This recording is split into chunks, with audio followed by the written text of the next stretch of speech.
Hi, seventh graders. Welcome back. I wanted to just give a brief overview of how we're going to use Parlay today. I know you already just watched one example, but I want to go a little bit deeper into our expectations for this particular discussion.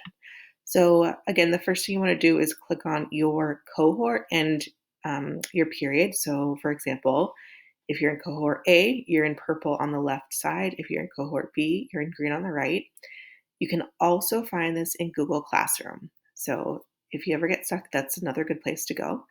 So, for example, if you're in cohort B, period 1 or 2, you'll click on the top right one, click on Parlay, and that will take you to our online discussion board. Yours will look a little bit different than mine since I have the teacher view, but I want to just go over our goals and expectations so you know exactly what to do. So first, um, we're going to examine two different sources, and you're going to practice your online discussion tools.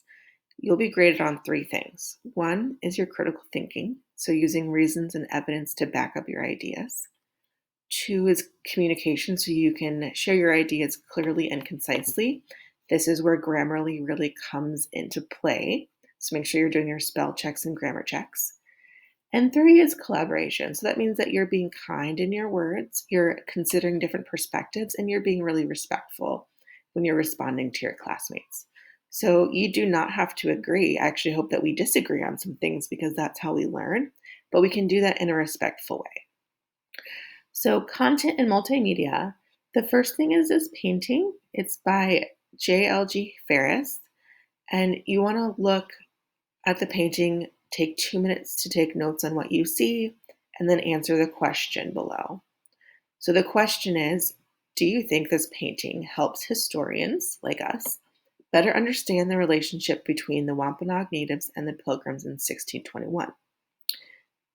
Then you're going to explain why you think it does help historians or why you think it does not, and give some reasons and some evidence based on your notes. The second thing you're going to do is watch this clip from Disney's Pocahontas. So make sure you watch that, and then there's two other discussion questions. How do you think that media influences our perception of culture and history?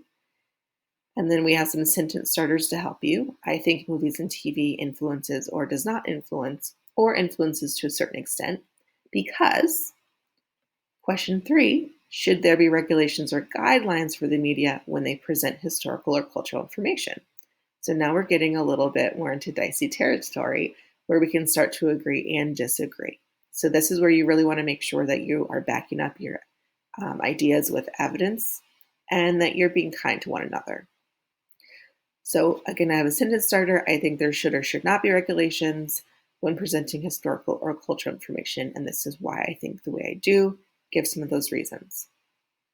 So for peer feedback, once you've posted your answers to all the three questions in the text box on the right, you're going to respond to 3 different people and 3 different ideas. So when we're disagreeing, we're not disagreeing with a person, we're disagreeing with the idea.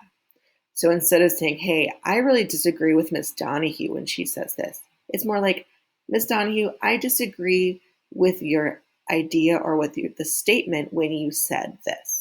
So it just kind of puts a little bit of distance so we're not attacking a person, right? Because it's not necessarily a debate, but we're learning and sharing our ideas. So again, give your idea and your reasons using full and complete sentences. Again, Grammarly Chrome, and then we have some sentence starters to guide you. And the sentence starters are going to look like this. I agree or disagree with this post or this idea because, or maybe you find a connection. Hey, this really reminds me of when I was watching Moana, which was a different, like Pocahontas was a cultural movie. Moana was also a cultural movie. Or your point about this was really interesting because da da da da. I would like to build on your idea. Again, it's about the idea. So those are the 4 things that we're going to be looking at or how to respond today. Again, if you have questions, please contact me or Ms. Donahue via email. Also, I will be moderating the online discussions throughout the whole time. Again, this is anonymous, so you're not going to know who's posting what, but I will know because I have access to your non-anonymity names. So that's how you'll get credit for the things that you'll be graded on those 3 things.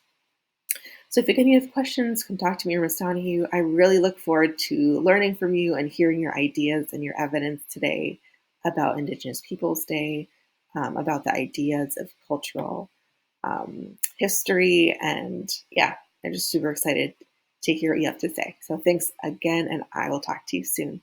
All right, bye.